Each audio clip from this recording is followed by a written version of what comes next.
100 non è domani, ma è oggi il nostro tempo. La rock band cattolico-cristiana Mercanti di Perle di Vicenza ha voluto raccontare così Sammy Basso, con una canzone che si ispira alle parole del giovane ricercatore di Tezze sul Brenta, al suo modo di vivere, al suo pensiero mai scontato, alla sua voglia, insomma, di vivere a 100. Eravamo giusto a ottobre dell'anno scorso, il 31 di ottobre, la notte di Santi a Roma, e proprio in quell'occasione ci è venuto in mente Sammy, che era salito in cielo pochi giorni prima,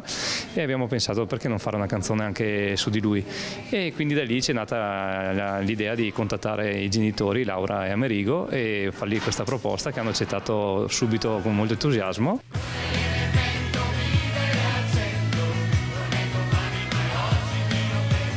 Non è stato facilissimo scrivere il testo, di materiale ce n'era tantissimo, però l'approccio più bello è stato quello di non aver paura di usare le parole. Trovarmi a cantare questa canzone è stata veramente un grande piacere, un grande onore, una grande responsabilità, ma ancora la manifestazione di come una persona, anche quando non la vediamo più fisicamente, ma come questa persona continua a vivere e continua a fare del bene. Al video, che sarà in rete dal 1° dicembre, hanno partecipato anche tanti amici di Sammy e i suoi genitori Laura e Amerigo. Abbiamo raccolto veramente il suo testimone, noi anche i suoi amici, quindi stiamo facendo veramente tutto quello che lui avrebbe voluto che facessimo.